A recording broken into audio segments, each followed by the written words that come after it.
భూకంపం, భూప్రళయం. అసలు ఈ పదం ప్రపంచాన్ని వణికిస్తోన్న పరిస్థితి. రీసెంట్‌గా మనం చూసాం థాయిలాండ్, మయన్మార్‌లలో వచ్చిన భారీ భూకంపం పెద్ద విషాదాన్ని మిగిల్చింది. అక్కడ వేల మంది చనిపోయారు. లక్షల్లో నిరాశ్రయులైన పరిస్థితి. వేల కట్టడాలు, నిర్మాణాలు, వంతెనలు, ఇలా ఫ్లైఓవర్లు అన్నీ కూడా కుప్పకూలిపోయాయి. సో, ఆ తర్వాత మనం చూస్తాము తజికిస్తాన్, ఆఫ్ఘనిస్తాన్, రీసెంట్‌గా టిబెట్‌లో కూడా భూకంపం వచ్చింది. సో, ఇలా ఏదో ఒక ప్రాంతంలో ప్రతిరోజు ఏదో ఒక దేశంలో భూప్రకంపనలు వస్తూ ఉన్నాయి. భూకంపాలు సంభవిస్తూ ఉన్నాయి. అలాగే అగ్నిపర్వతాలు కూడా పేలుతూ ఉన్నాయి. సో, అసలు ఈ సముద్ర గర్భంలో భూగర్భంలో ఏం జరుగుతోంది? ఇదేమైనా యుగాంతానికి సూచికన అనే విషయం మీద అంతర్జాతీయ నిపుణులు ఎంజీ రావు గారు ఇప్పుడు విశ్లేషిస్తారు. ఎంజీ రావు గారు, ఇవన్నీ రీసెంట్‌గా అన్నీ చూస్తూ ఉంటే గనక ఒక రకమైన భయాందోళనకు గురి కావాల్సిన పరిస్థితి. సో, ఏం చెప్తారు? ఇదేమన్నా యుగాంతానికి, అంటే చాలా సినిమాల్లో మనం చూసాం 2012 మూవీలో అసలు యుగం అంతమైపోతోంది, ప్రపంచం అంతమైపోతోంది అన్నట్టుగా సినిమాలు చూసాం, భయపడ్డాం. కానీ అదేమీ జరగలేదు. కానీ ఇప్పుడు రీసెంట్‌గా జరుగుతోన్న ఈ ఘటనలు చూస్తూ ఉంటే, ఈ భూకంపాలు అండ్ అగ్నిపర్వతాలు బద్దలవ్వడం, ఇవన్నీ చూస్తూ ఉంటే ఏదో ఒక రకమైన భయం కలుగుతోంది. సో, ఇదేమన్నా యుగాంతానికి సూచికనా? ఇప్పుడు మీరు చెప్పినట్టు ఈ ప్యాటర్న్ చూస్తే మొత్తం ప్రపంచవ్యాప్తంగా చూస్తే ఈ సౌత్ ఈస్ట్ ఏషియా, థాయిలాండ్, మయన్మార్లు, తర్వాత టిబెట్టు, ఇలా తర్వాత ఫిలిప్పైన్స్, ఇక్కడ కూడా చూడండి ఫిలిప్పైన్స్, జపాన్, మొత్తం ప్రపంచవ్యాప్తంగా భూకంపాలు వస్తున్నాయి. లాస్ట్ 10 డేస్లో గత 10 రోజుల్లో 10 మెగా భూకంపాలు వచ్చినాయి. మాసివ్ ఎర్త్క్వేక్స్ వచ్చినాయి. దీంతో పాటు మీరు చెప్పినట్టు వాల్కానిక్ ఎరప్షన్ జరుగుతుంది. ఇక్కడ ఏంటంటే హవాయిన్ ఐలాండ్లో పెద్ద వాల్కానో ఎక్స్ప్లోడ్ అవుతుంది. ఇండోనేషియాలో ఎక్స్ప్లోడ్ అవుతుంది. జపాన్లో ఎక్స్ప్లోడ్ అవుతుంది. దాంతోపాటు ఒక విచిత్రమైన న్యూస్ వచ్చిందండి. ఈ సముద్ర గర్భంలో 6-7 కిలోమీటర్ల పసిఫిక్ మహాసముద్రం, ఈ మొత్తం వాటర్లో 6-7 కిలోమీటర్ల లోతునే నివసిస్తాయి కొన్ని జాతులు, కొన్ని జాతులు. ఆ జీవరాశులు పైకి వస్తున్నాయి. అంటే ఏంటి? సంథింగ్ ఈజ్ హ్యాపెనింగ్ అనమాట. ఈ భూ పొరల్లో ఏదో ఒకటి జరిగితే మానవుల కంటే ఈ జంతువులు, ఈ జీవరాశులకి ఎక్కువ ఉంటుందన్నమాట. ఈ పౌనపుణ్యం పట్టి అవన్నీ పైకి రావడం కూడా ఒక న్యూస్ అవుతుంది. అంటే సంథింగ్ ఈజ్ హ్యాపెనింగ్ అనమాట. దీని వెనకాల భూ విజ్ఞానం, అంటే జియోగ్రఫికల్గా జియోఫిజిక్స్ అని ఒకటి ఉంటుందండి. జియోఫిజిక్స్, జియోగ్రఫీ, ఈ ఓషనోగ్రఫీ, సముద్ర శాస్త్రాలు, ఈ శాస్త్రాల ఆధారంగా మనం విశ్లేషించాలి. డౌట్ ఇక్కడ, అంటే సునామీ వచ్చినప్పుడు కానీ, భూకంపాలు వచ్చినప్పుడు కానీ, అగ్నిపర్వతాలు బద్దలైనప్పుడు కానీ మనుషులు గుర్తించే ముందే పక్షులు గుర్తిస్తూ ఉంటాయి, కొన్ని జంతువులు గుర్తిస్తూ ఉంటాయి. రీసెంట్‌గా మయన్మార్, థాయిలాండ్లలో జరిగిన భూకంపం ముందుగానే అక్కడ ఒక జూలో ఉన్న ఏనుగులు గుర్తించి అవన్నీ కూడా ఒక చోటకు వచ్చి సెక్యూర్డ్‌గా ఉండే ప్రయత్నం చేశాయి. అంటే మనుషులు గుర్తించలేనిది జంతువులు ఏ రకంగా గుర్తించగలుగుతూ ఉన్నాయి? ఏం లేదండి. ఇప్పుడు ఫర్ ఎగ్జాంపుల్ తిమింగలం ఇప్పుడు గబ్బిలాలు ఉంటాయి. మనం ఏంటంటే ఒక 20,000 హెడ్స్ వరకే కొంచెం సౌండ్ వినగలుగుతాం అనమాట. కానీ ఇవి 1,00,000 వరకే వింటాయి గబ్బిలాలు. ఈ పక్షులు కూడా వింటాయి అనమాట. అంటే బయట మన భూమి లోపల జరిగే సౌండ్లు వీటిని మనం కనిపెట్టలేం. కానీ జంతువులు చాలా నిశితమైన దృష్టితో ఉండడం వల్ల, ఎక్కువ పౌనపుణ్యం వల్ల అవి జరగబోయే ముందు ఆ సౌండ్లు అవి ముందే పసిగట్టేస్తాయి. ఫర్ ఎగ్జాంపుల్ కొన్ని గ్యాసెస్ రిలీజ్ అవుతాయి భూకంపంలో వచ్చే ముందు. ఈ గ్యాసెస్ని ముందు పసిగడతాయి, ఈ వాసనలు పసిగడతాయి అనమాట. సో జంతువులు వీటికి ముందు తెలుస్తాయి అనమాట. అంతకుముందు ఈ భూకంపం, ఈ సునామీ వచ్చే ముందు కూడా జంతువులు, పక్షులు ఎగురుతూ ఉంటాయి సముద్రాలు, ఇదన్నాం. సరే, ఇప్పుడు ఈ విషయానికి వస్తే ఈ భూకంపాలు అనేవి మొత్తం అంతా జరుగుతున్నాయి. ఒక భూకంపాలతో పాటు ఇటు అగ్నిపర్వతాలు కూడా పేలుడు సంభవిస్తుంది. ఈ రెడ్ మార్క్స్ ఏంటి చెప్పగలరా? ఇదేంటంటే ఇప్పుడు ఈ మ్యాప్లో మనకు చూపించేది ఏంటంటే, మీరు ఈ భూకంపాలు ఎక్కువగా, అదేవిధంగా అగ్నిపర్వతాలు ఎక్కువ వచ్చే ప్రాంతాలు ఇవి. ఈ ఎర్త్క్వేక్ జోన్స్ అంటారన్నమాట. భూకంపాలు, ఈ అగ్నిపర్వతాలు ఎక్కువగా ప్రపంచవ్యాప్తంగా రావడానికి ఎక్కడెక్కడ వస్తాయనే సూచిస్తుంది. అండ్ ఇంకొకటి, రీసెంట్‌గా థాయిలాండ్లో వచ్చింది భూకంపం, ఆ పక్కనే ఉన్న మయన్మార్లో వచ్చింది, ఢిల్లీలో, కొన్ని చోట్ల నార్త్ ఇండియాలో, ఇక్కడ కొన్ని భూ ప్రకంపనలు కూడా నమోదయ్యాయి. సో తర్వాత ఇప్పుడు చూసుకుంటే తజికిస్తాన్, ఆఫ్ఘనిస్తాన్ పక్కపక్కనే ఉంటాయి, అండ్ టిబెట్, నేపాల్ పక్కన. సో ఏంటి ఈ ప్రపంచవ్యాప్తంగా భూకంపాలు రావడానికి ఏదైనా ప్యాటర్న్ ఉందా? లేకపోతే అక్కడ ఒకసారి ఇక్కడ ఒకసారి ఆ రకంగా వస్తుందా? లేకపోతే ఏదైనా ప్యాటర్న్ ఉందా? ఒక ప్లేట్ టెక్టానిక్స్ థియరీ అనేది ఒకటి ఉంటుందండి. అసలు ఈ భూకంపాలని ఈ అగ్నిపర్వతాలను వేరువేరుగా చూడకూడదు, రెండు కలిసే ఉంటాయి. బట్ ఇండియా చూస్తే భూకంపాలే ఉంటాయి కానీ అగ్నిపర్వతాలు ఉండవు, కొన్ని ప్రాంతాలు వేరువేరు. ఈ అగ్నిపర్వతాలు భూకంపాలు రావడానికి మీరు అడిగినట్టు ఒక క్రమమైన పద్ధతి ఉందన్నమాట. అంటే ఒక ట్రెండ్, అన్ని ప్రాంతాల్లో రావు. ఇట్స్ ఏ రీజనల్, ప్రాంతీయంగా వస్తూ ఉంటాయి, ప్రపంచవ్యాప్తం మొత్తం రావు అనమాట. ఫర్ ఎగ్జాంపుల్ ఇవి ఎర్త్క్వేక్ ఫ్రీ జోన్, ఇప్పుడు సౌత్ ఇండియా వస్తే కొన్ని ప్రాంతాలు ఏంటంటే ఎర్త్క్వేక్ ఫ్రీ జోన్స్ ఉంటాయండి, ఇక అక్కడ ఎక్కువ రావు అనమాట. ఇది ఇప్పుడు ఈ క్రమం ఏంటంటే, ఇప్పుడు ఈ మ్యాప్లో మీరు చూస్తే ఇదిగోండి ఆఫ్రికా చుట్టూరు, ఇదిగోండి ఈ రింగ్ ఆఫ్ ఫైర్, ఇదిగోండి పసిఫిక్ ఓషన్ చుట్టూరు ఉంటుంది అనమాట. దీన్ని ఏమంటారంటే ప్లేట్ టెక్టానిక్స్ థియరీ అనేది ఒకటి ఉంటుందండి, ఐసోస్టెసీ అనేది ఉంటుంది, కాంటినెంటల్ డ్రిఫ్ట్ థియరీ అని ఒకటి ఉంటాయి అనమాట. ఈ ఎస్పెషల్లీ ప్లేట్ టెక్టానిక్స్ థియరీ అనేది ఈ భూకంపాలు అగ్నిపర్వతాలు ఎక్కడొస్తాయి అనేదాన్ని చెప్తుందండి. ఇది ఒక థియరీ. కానీ ఇంకా భయంకరం, ఇప్పుడు ప్రళయమే అంటే ఇది ప్రళయం అని కాదు అసలు. ఇప్పుడు మానవుడు ఇప్పుడు క్లైమేటిక్ చేంజ్ రిపోర్ట్లు వస్తుంది, UNFCCA అని, United nations framework convention on climate change అనేది ఒక రిపోర్ట్ ఇస్తుంది అనమాట. ఇప్పుడు ఏంటంటే 7వ అంతం జరుగుతుందన్నమాట జీవరాశి. ఈ అంతం అవడానికి ఇప్పుడు కోట్ల అంటే ఇప్పుడు వరకు 6 సార్లు జరిగింది, మహాప్రళయాలు అనమాట. ఇప్పుడు 6 సార్లు అయినా 7వ జరుగుతుంది, 7వది హ్యూమన్ వల్ల జరుగుతుంది. 6th టైం జరిగి ఇప్పటికి ఎన్ని వేల సంవత్సరాలు, కొన్ని కోట్ల సంవత్సరాలు అవుతాయండి. కొన్ని అంటే భూమి 4.5 బిలియన్ ఇయర్స్ బ్యాక్ పుట్టింది. అప్పటి నుంచి ఇప్పుడు వరకు మాస్ ఎక్స్టింక్షన్ ప్రాసెస్ అంటారన్నమాట, అంతం, జీవాంతం. ఈ జీవాంతం అవడానికి కొన్ని కారణాలు అగ్నిపర్వతాలు ఒకేసారి పేలడం. ఫర్ ఎగ్జాంపుల్ మీకు సౌత్ ఇండియా ఉంది, ఈ దక్షిణ భారతదేశం అంతా అగ్నిశిలలే. అంటే ఏంటి, ఒక 50 కోట్ల సంవత్సరాల క్రితం ఈ మహారాష్ట్ర ఈ ప్రాంతంలో మనకి ఒక పెద్ద అగ్నిపర్వతం పేలింది. అంటే ఈ అగ్నిపర్వతం మొత్తం 10 లక్షల చదరపు కిలోమీటర్ల పాటు లావా విరజిమ్మింది. అప్పుడు ఇక్కడ ఉన్న జీవరాశి అంతా అంతమైపోయింది. అలాంటిది ఏదైనా జరగబోతుందా అంటే మీకు ఒక చిన్న కథ చెప్తాను వినండి. మన వేదాల్లో ఒకటి ఉంటుంది అనమాట, ఒక ఆదిశేషు భూమిని మోస్తూ ఉంటాడు, అప్పుడప్పుడు ఒక భుజం నొప్పి అవుతే ఒక భుజం మార్చుకుంటాడు. ఏమంటే ఇది ఎలా చెప్పారో నాకు తెలియదు కానీ ఇది ఒకటి ఇక్కడ జరుగుతుంది. అదేంటంటే ఈ జియో మ్యాగ్నెటిక్ పోల్స్ అనేవి ఉంటాయి అనమాట. ఇది సౌత్ పోల్, ఇది నార్త్ పోల్. ఈ మొత్తం భూమికి ఇది నార్త్ పోల్, ఇది సౌత్ పోల్. ఇవి భూమికి అనమాట. కానీ మన భూమే ఒక మ్యాగ్నెట్లా పనిచేస్తుంది అనమాట. ఈ జియో మ్యాగ్నెటిక్ నార్త్లో ఇక్కడ సౌత్ పోల్ ఉంటుంది, magnetic south pole, magnetic north pole.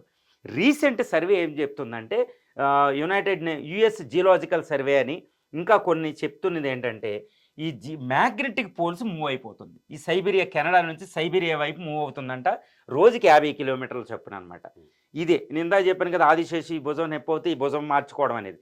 ఈ జియో మ్యాగ్నెటిక్ పోల్స్ ఏంటంటే ప్రతి 3 లక్షల సంవత్సరాలకే నార్త్ అయిపోతుంది, నార్త్ సౌత్ అయిపోతుంది అని. ఉత్తర ధ్రువం దక్షిణం, దక్షిణ ధ్రువం ఉత్తరం అయిపోతుంది. ఇది చాలా ఫాస్ట్ మూమెంట్ అవుతుందండి. ఇదే వల్ల ఈ భూకంపాలు ఇవన్నీ ఎక్కువ సంభవిస్తున్నాయి. ఇది ఒక రీజన్. రెండో రీజన్ ఏంటంటే ఇది చాలా విస్తృతమైంది, చాలా క్లుప్తంగా చెప్పడం కూడా అంత చాలా కష్టమే. రెండోది ఏంటంటే మానవుడే కాజ్ అవుతున్నాడు. రెండో కారణం అదేంటంటే క్లైమేట్ చేంజ్. ఈ మానవుడు ఏంటంటేనండి ఈ క్లైమేట్ చేంజ్ అనేది ఒకటి జరుగుతుందన్నమాట. క్లైమేట్ చేంజ్, ఈ వాతావరణ మార్పు అనేది ఒకటి. రెండోది ఏంటంటే ఇదిగోండి హిమాలయాలు, ఈ హిమానీ నదాలు కదిలిపోతున్నాయి అనమాట. ధ్రువ ప్రాంతాల్లో ఉన్న ఐసు అంతా ఒక 5 కిలోమీటర్ల థిక్నెస్ ఉన్న ఐసు కూడా కరిగిపోతుంది మానవుడి వల్ల. ఇప్పుడు ఈ ఐసు కరగడాన్ని ఏంటంటే ఐసోస్టెసీ అని ఒకటి ఉందండి. ఇప్పుడు చూడండి, ఒక 5 కిలోమీటర్ల వెడల్పున్న ఒక వందలాది కిలోమీటర్లు ఉన్న పెద్ద మంచు పొరగుటి కరిగిపోయింది అనుకోండి, నీళ్ళు అయిపోయినాయి అనుకోండి, ఈ బరువు ఆ ప్రాంతం మీద తగ్గిపోతుంది అనమాట. ఈ తగ్గగానే అక్కడున్న భూమి పైకి లెగుస్తుంది అనమాట. చూడండి, ఒక స్పాంజ్ మీద ఒక బరువు తీస్తే అది ఎలా పైకి వస్తుంది, భూమి అనమాట. భూపొరలో ఎప్పుడు కూడా బ్యాలెన్స్ ఉంటుంది అనమాట. ఐసోస్టెసీ అంటే ఈక్విలిబ్రియం అనమాట. ఈ బొరల్లో ఈ మంచు కరిగి ఇలా కిందకు వచ్చేటప్పటికి ఈ పొర ఇలా పైకి లేస్తుంది అనమాట భూమి. ఇక్కడ భూకంపాలు వస్తాయి అనమాట. ఇప్పుడు ఇదంటే మానవుడు క్లైమేట్ చేంజ్, ఈ వాయు ఉద్గారాలు వదిలేయడం వల్ల, వాతావరణ మార్పు వల్ల, ఉష్ణోగ్రతలు పెరగడం వల్ల హిమానీ నదాలని ఇవన్నీ కరిగిపోతున్నాయి. కరిగిపోవడం వల్ల బ్యాలెన్సు, స్థిరత్వం తగ్గుతుంది. దానివల్ల భూకంపాలు వస్తున్నాయి, అదొక కారణం. రెండోది ఇంకోటి ఏంటంటే అసలు 3 గార్జెస్ డ్యామ్ చైనా కట్టింది. పెద్ద పెద్ద డ్యాములు కడుతున్నాం, పెద్ద పెద్ద ఇన్ఫ్రాస్ట్రక్చర్ ప్రాజెక్ట్స్ కడుతున్నాం. కొండలు తవ్వేస్తున్నాం మినరల్స్ కోసం. ఇది కూడా ఒక కారణమే. నేను ఒకటి విన్నాను, ఈ గ్రేట్ వాల్ ఆఫ్ చైనా వల్ల భూగమనం మీద ఎఫెక్ట్ పడుతుంది. అవునండి, 3 గార్జెస్ డ్యామ్ వల్ల జస్ట్ మైక్రో సెకండ్లే భూమి అనేది ఫాస్ట్ తిరగడం, స్లోగా తిరగడం జరుగుతుంది అనమాట. ఇవన్నీ అనమాట. సో ఇప్పుడు ఈ వాల్కనో ఉంది, ఇవన్నిటి వల్ల ఏంటంటే భూకంపాలు ఎక్కువైనాయి. అదేవిధంగా ఇవి వాల్కనోస్ పేలడం కూడా ఎక్కువ అనేది ఒక తీవ్రంగా, అంటే అప్పుడప్పుడు ఉంటాయండి, ఈ అబ్నార్మల్ స్టేట్ అనమాట, చాలా ఎక్కువైపోయినాయి. అంటే ఇది ఒక ప్రళయానికి, భూ ప్రళయానికి సూచిక అనమాట. ఇది అనేది మనకి సుస్పష్టం అయిపోతుంది. ఇది రైట్. అండ్ ఇప్పుడు దాకా భూకంపాలు రావడానికి ప్యాటర్న్ ఉందా అనే దాని గురించి చెప్పారు. అండ్ ఈ అగ్ని పర్వతాలు పేలడానికి ఏదైనా ప్యాటర్న్ ఉందా? అగ్ని పర్వతాలు కూడా పేలడానికి ఉందండి. ఇప్పుడు ప్లేట్ టెక్టానిక్స్ థియరీ అనేది ఒకటి ఉంటుంది. ఈ ప్లేట్ టెక్టానిక్స్ థియరీలో ఏంటంటే ఇదిగోండి, 2 ప్లేట్లు ఉంటాయి. 2 ప్లేట్లు ఇదిగోండి, ఇది ఒక ప్లేట్ అనమాట. ఇది ప్లేట్ మొత్తం భూమి 7 ప్లేట్లుగా విభజన జరిగింది. ఇందులో మన Australian plate, Eurasian plate, India అనేది ఆస్ట్రేలియా ఒకటి ఉంటే, తర్వాత ఏంటంటే మీకు చాలా సుస్పష్టంగా ఉంటుంది అనమాట. ఇదిగోండి, India, Australia, Indo Australian plate అంటారు. ఈ పైన ఉన్నది యురేషియన్ ప్లేట్ అంటారు. ఇది ఆఫ్రికన్ ప్లేట్ అండి. ఇది అమెరికన్ ప్లేట్ అనమాట. ఇది తర్వాత ఇది పసిఫిక్ ప్లేట్ అనమాట. ఈ ప్లేట్లు ఒకదానికొకటి ఎప్పుడు కూడా డైనమిక్గా మూవ్ అవుతూనే ఉంటాయి అనమాట. కొన్ని ప్లేట్లు for example Indo Australian plate, Eurasian plate ఒకదానికొకటి డీక్ ఉంటుంది. ఈ డీక్ ఉన్నప్పుడు ఇది బరువైన ప్లేట్ అనమాట. ఇండియన్ ప్లేటు ఇది బరువు తక్కువ అనమాట. బరువైంది ఒకటి. ఇదిగోండి, ఇలా డీక్ ఉన్నప్పుడు ఏమవుతుందంటే ఇక్కడ మీకు చాలా సుస్పష్టంగా మీకు కనిపిస్తుంది అనమాట. ఇదిగోండి, ఇది మన బరువైన ప్లేటు ఇండియా, ఇది బరువు తక్కువ యురేషియన్ ప్లేటు. ఈ బరువైంది కాబట్టి దీన్ని కిందకి వెళ్ళద్ది. ఇలా ఢీకొన్నప్పుడు ఇదిగోండి, ఈ బరువైన ప్లేట్ ఇలా కిందకు దూరద్ది. ఇదిగోండి, ఇది ఇండియన్ ప్లేటు, ఇది యురేషియన్ ప్లేటు. ఇప్పుడు సైబీరియా, రష్యా ఉండేది. ఇదిగోండి, బరువు తక్కువ. ఇది ఇలా వెళ్ళగానే ఈ ప్లేటు 100 కిలోమీటర్ల లోపలికి వెళ్ళగానే, ఈ 100 కిలోమీటర్ల భూమి లోపల అంతర్భాగంలోకి వెళ్ళగానే అక్కడ ఉష్ణోగ్రత 700 డిగ్రీ సెంటిగ్రేడ్ ఉంటుంది. అక్కడ రాళ్ళు ఇంకా 700 డిగ్రీ సెంటిగ్రేడ్ అంటే ఈవెన్ ఐరన్ కూడా కరిగిపోద్ది. ఇక్కడ ఇది లావా కింద ఫామ్ అవుతుంది. మాగ్మా అంటారు, లావా. ఈ మాగ్మా ఇది ఏం చేస్తా అంటే ఈ మాగ్మా లోపల ఉండదు. ఈ భూమిలో ఎక్కడైనా నెరలు ఉంటే దీని ద్వారా పైకి వస్తారనమాట. ఇలా వెళ్ళేటప్పుడు భూకంపాలు వస్తాయి. ఈ వెళ్ళడం వల్ల అగ్నిపర్వతం కూడా పేలద్ది. అంటే ఈ ప్లేట్లు ఇలా మూవ్ అయ్యి ఒకదాని కింద ఒకటే వెళ్ళడం వల్ల, ఒకటే కారణం వల్ల భూకంపాలు వస్తాయి, అగ్నిపర్వతాలు కూడా వస్తాయి అన్నమాట. సో ఇది వన్. ఇప్పుడు ఇక్కడ జపాన్ ఉందండి. జపాన్ ఇదిగో పైన ఉంటుంది అక్కడ ఆఫ్రికన్ ప్లేట్ దగ్గర. ఈ ఆఫ్రికన్ ప్లేట్ చాలా సుస్పష్టంగా మీకు కనిపిస్తుంది ఇదంతా. ఇదిగోండి,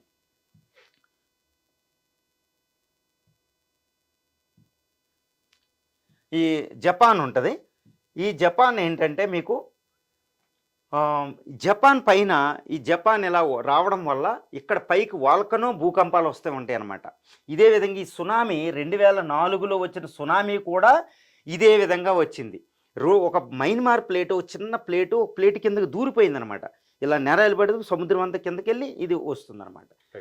ఇది సిలికాన్ ప్లేట్ అయినా లేకపోతే ఏదైనా, అంటే అన్ని మినరల్స్ కలిసి ఉంటాయి, అన్నీ ఉంటాయి అనమాట. ఇదిగోండి, ఈ వాల్కనో ఉంది.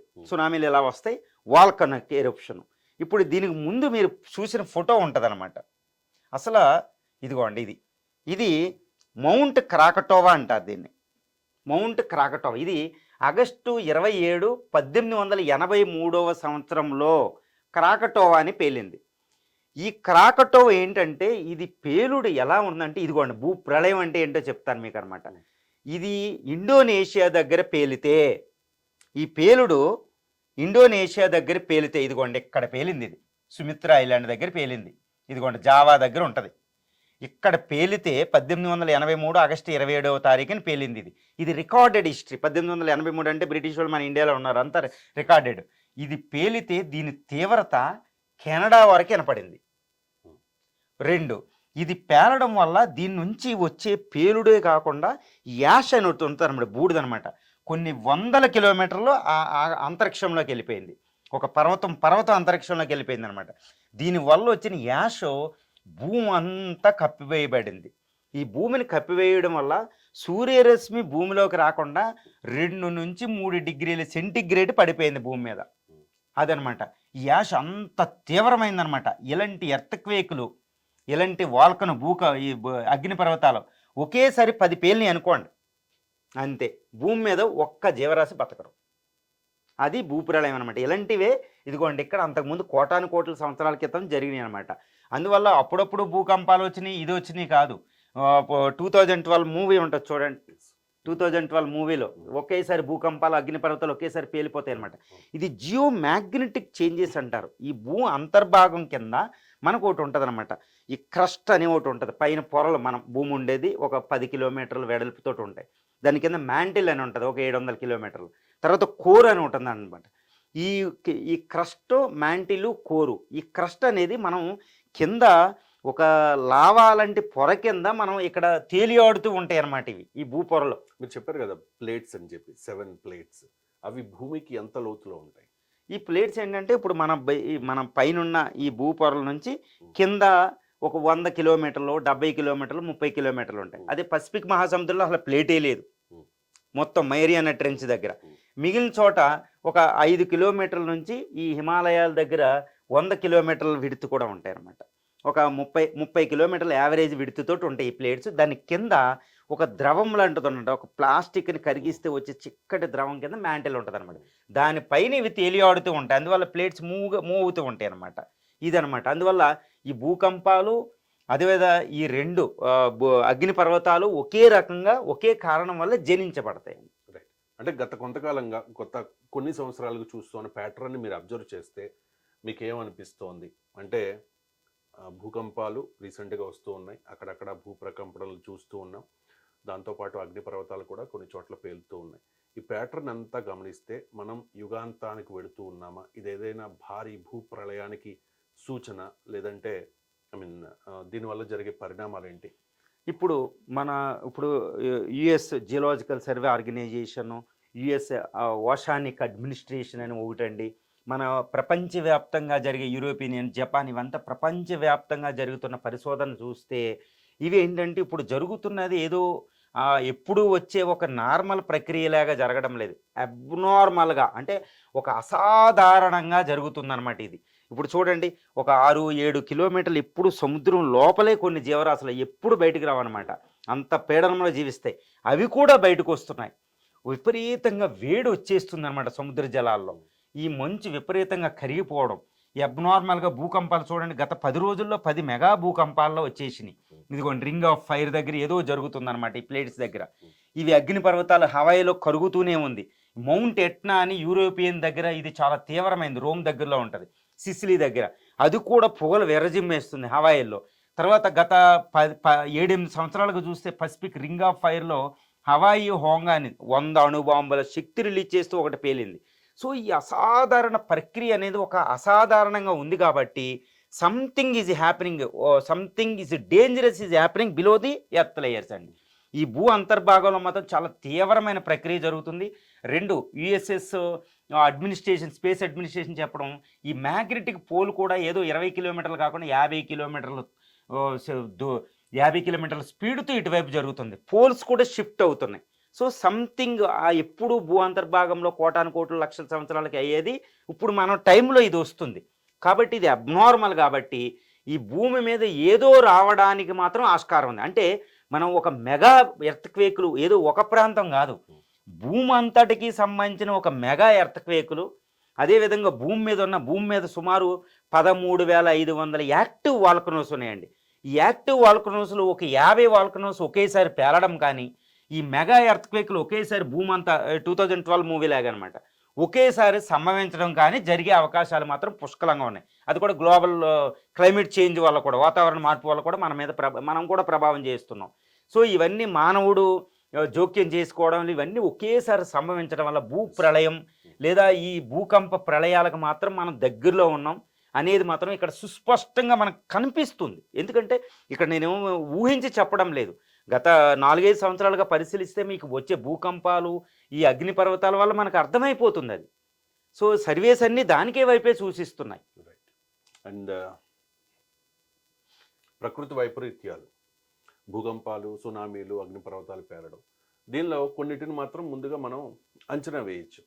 కానీ మనిషి అనేవాడు కంట్రోల్ చేయలేడు కొన్ని ప్రకృతి వైపరీత్యాలని. ఎంతో కొంత నష్ట నివారణ మాత్రం చేయగలుగుతాం. భూకంపాలని ఐ థింక్ మనం ముందుగా తెలుసుకోలేం, అగ్నిపర్వతాల దాన్ని కూడా ముందస్తుగా మనం తెలుసుకోలేము. ఏదో తుఫాన్లు అంటే ఒక వారం 10 రోజుల ముందు వాయుగుండం అల్పపీడనం ఏర్పడుతుంది అని చెప్పేసి ఏదో వార్తలు వస్తూ ఉంటాయి, అలర్ట్ చేస్తూ ఉంటారు. సో ఎలా మనం సంసిద్ధంగా ఉండాలి, మనిషి అనేవాడు ఎలా సంసిద్ధంగా ఉండాలి ఇంత పెద్ద ప్రళయం వస్తే, ఆర్ రాకుండా ఏమైనా చేయగలమా?